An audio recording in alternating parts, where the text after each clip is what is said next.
وعلى آله وأصحابه الأتقياء أما بعد فأعوذ بالله من الشيطان الرجيم بسم الله الرحمن الرحيم نحن نقص عليك نبأهم بالحق إنهم فتية آمنوا بربهم وزدناهم هدى سبحان ربك رب العزة عما يصفون وسلام على المرسلين والحمد لله رب العالمين رب اشرح لي صدري ويسر لي أمري واحلل عقدة من لساني يفقهوا قولي. حاضرین مجلس، علماء کرام، شیوخ اعظام او د توحید او د سنت د قافلې هم سفر مرګرو، دا 4 روزه تربیاتی اصلاحی او دعوتی اجتماع په ډېر بهترین انداز سره روان دواله. الله رب العزت دې دا تر اختتامه پورې کامیابی سره دغسې وچلی او زمونږ ټولو دپاره دا د اصلاح ذریعه جوړه کړي. په دې قرآني او توحیدي مرکز دارالقرآن پنجپیر کې د اشاعت توحید و سنت دا اجتماع زمونږ ستاسو د تربیت او د اصلاح سره سره د وحدت د یووالي د مینې محبت یو اظهار هم دی. الله دې مونږ دغسې په توحید و سنت او په قرآن او سنت باندې متحد او متفق لري او کم مشن کم کاز او کار چې زمونږ ستاسو په اوږو باندې د مشایخ کرام اعظام د طرف نه پروت دی، الله رب العزت دې د هغې د صحیح طریقې سره کولو توفیق او همت هم راکړي. علماء کرام تشریف فرما دی مختم شاتم او خاص کر د اشاعت توحید و سنت عظیم مفکر زمون ستاسو ټولو شیخ حضرت شیخ عبدالشکور صاحب تشریف فرما دی. عجیبه امتحان دی چې کلم اجتماع کې بیان نو شیخ صاحب شاته نستی. ما دپاره ډېر لوی کشمکشي، زما مزاج هم داسې دی چې د مشرانو مخکې خبرې ما ته ګرانېږي، خو چونکې وخت لنډ دی او کوم عنوان او موضوع چې ما ته حواله ده اشاعت او دیوبندیت یا د دې منځ کې څه تعلق دی څه نسبت دی، په دې باندې داسې یو 3 حوالو سره د تاریخ په سهاره باندې خبرې کوم. دیوبند یا دیوبندیت څه ته وایي، یا به دې ته ویل کېږي چې چا په دیوبند کې سبق ویلی دی د دیوبند د اکابرینو نه، یا دیوبندیت دې ته ویل کېږي چې د دیوبند کم کاز او مشن او آراز مقاصد دي، کم تنظیم او کم تحریک په هغه اغراض او مقاصد او هغه کاز باندې میدان کې کار کوي، او یا هغه تحریک هغه تنظیم او هغه جماعت دیوبندی جماعت کېدی شي چې د دیوبند د تحریک په دې تسلسل کې د هغه څه حصه او څه تاریخ دی. دغې ته دیوبندیت ویل کېږي. او یو څلورم تعبیر دا دی عام مشهور چې صرف د دیوبند نوم علی دیوبند ته نسبت کوي، یا د دیوبند په نوم باندې خپل سیاست سیادت آغا چمکاوي. دا اکابرین دیوبند په نوم باندې خپله مدرسه چلی. دغه حاصل دیوبندیت نه دی. دیوبندیت در اصل د دې دریو خبرو نوم دی چې یا به دیوبند کې د هغه اکابرین دیوبند نه سبق ویلي، یا به د دیوبند په کاز او مشن باندې میدان کې کار کوي، او یا به دغه تنظیم د دیوبند د تحریکاتو د تسلسل حصوي. زه په دې باندې لنډه خبره کوم. اول دا دیوبندیت څه ته ویل کېږي؟ د دې دور چې څه لږ مخکې زمانه کې وفات شو او مشهور عالم د علماء دیوبند د کراچۍ مفتی رشید احمد لدھیانوی صاحب، داغه شاگردان شاید موجودی، دای دا بیان دی چې مفتی رشید احمد لدھیانوی رحم اللہ بوے چې دیوبندیت دراصل گنگوہیت ہے. دیوبندیت گنگوہیت طویل کی گی. د رشید احمد گنگوہی رحم اللہ فکر، داغه علم، داغه فقاحت، داغه سوچ او داغه شاگردان، دا دیوبندیت تے. رشید احمد گنگوہی رحم اللہ پا حالاتو کے و مکتوباتو کے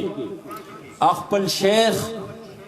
حاجی امداد اللہ مکی رحم اللہ تلی کلی دی. خپل حالات وی مرشد تا، پا حالاتو کے وی خپل مرشد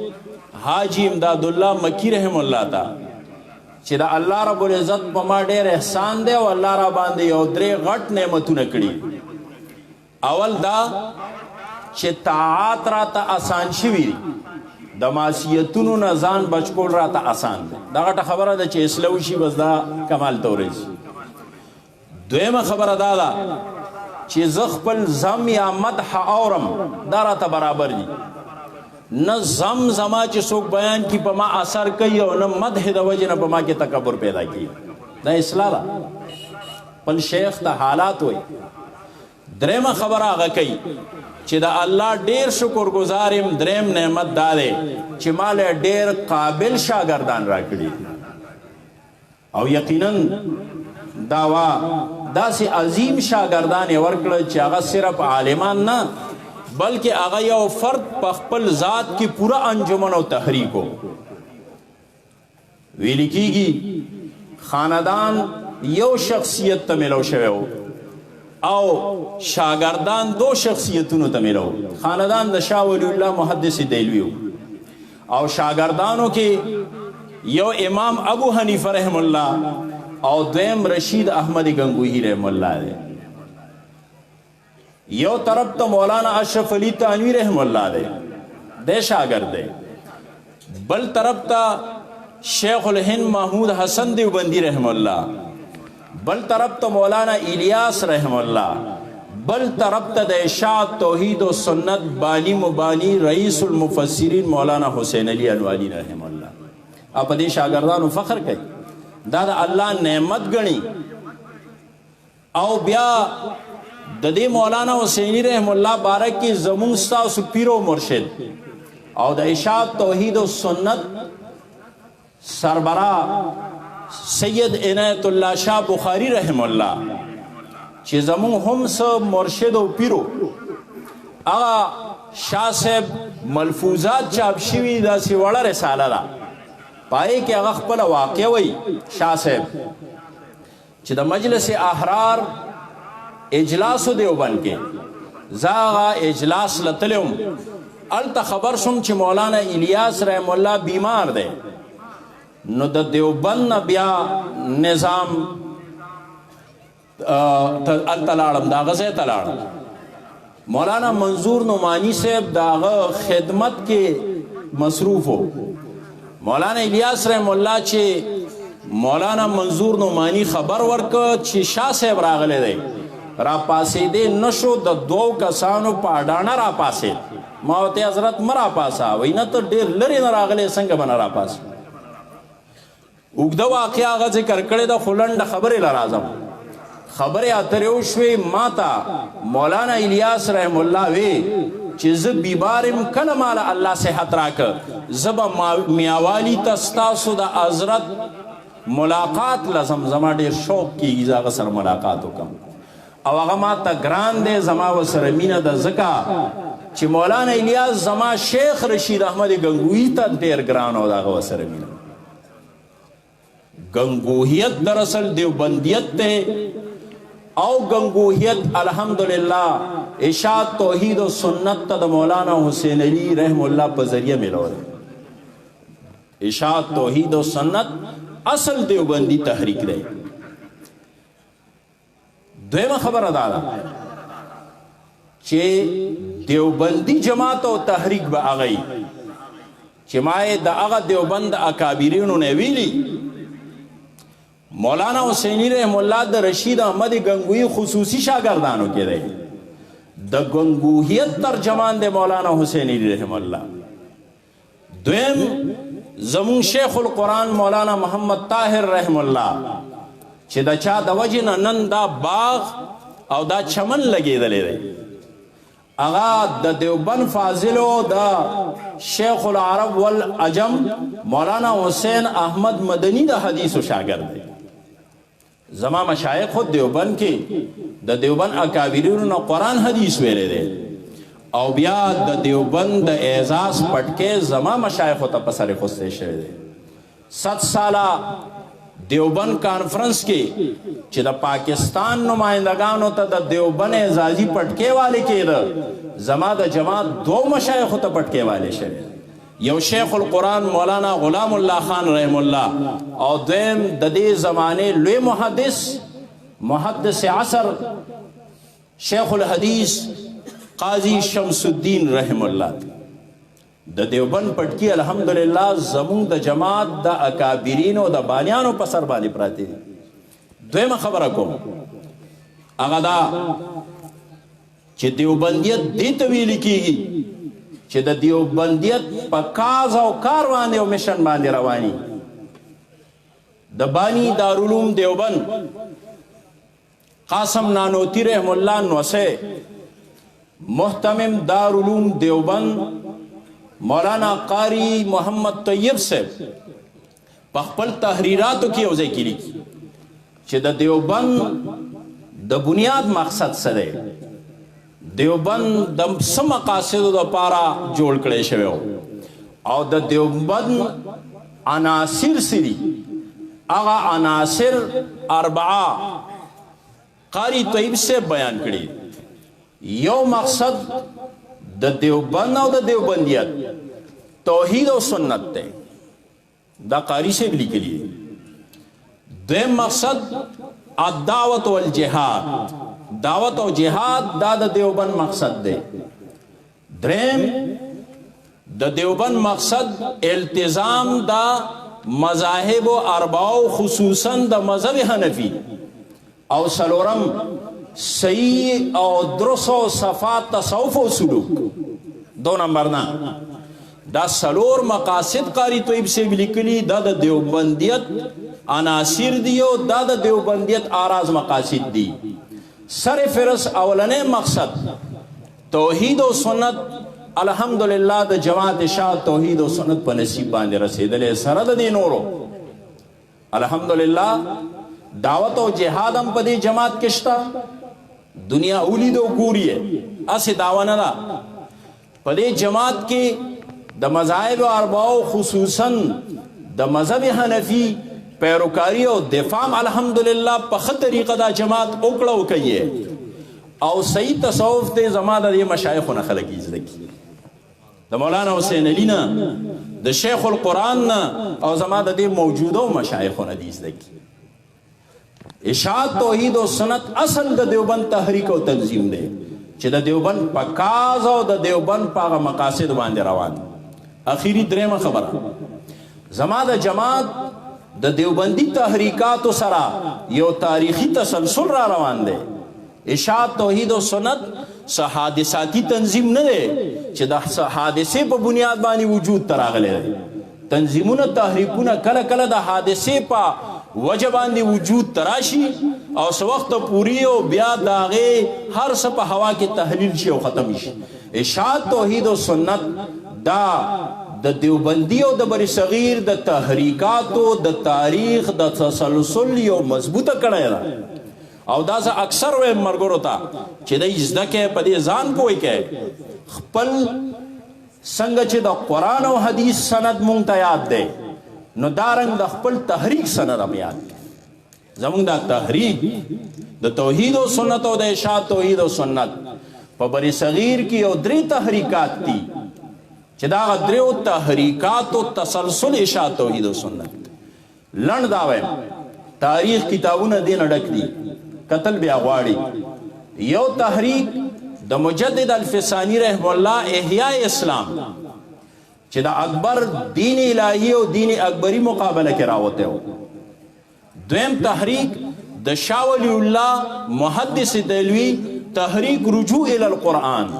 او دریم تحریک د نشاط اسلام و امت مسلمه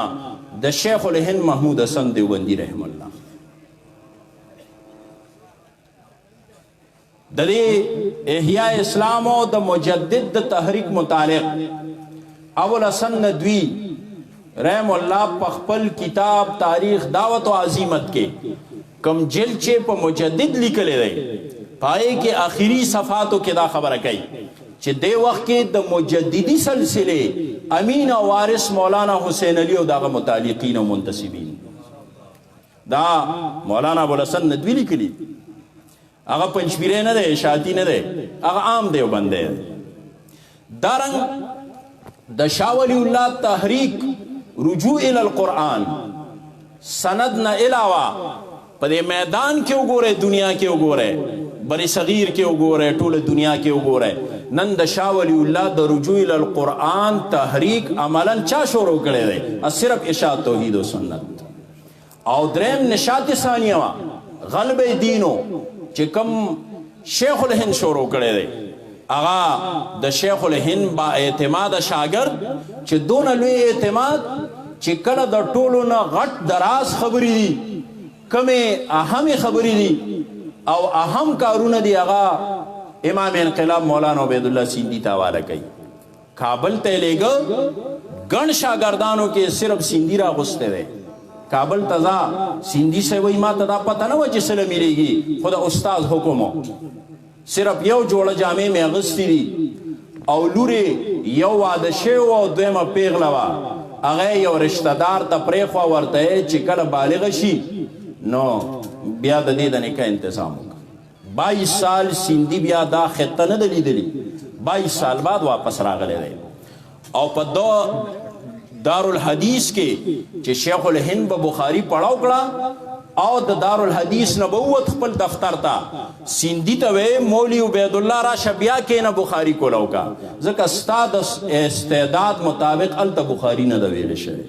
دوباره و بیا سیندی ته بخاری ویل کېدا هغه د سیندی غلب دین او نشاط اسلام د شیخ الهند د شیخ القرآن مولانا محمد طاهر رحم الله په ذریعه اشاعت توحید او سنت ته ملو دې ته ویل کېږي دیوبندیت او دې ته ویل کېږي د اشاعت توحید او سنت او د دیوبند تعلق چونکې حکم دی لنډې خبرې کوي په دې اکتفا کوم او انشاءالله مشایخ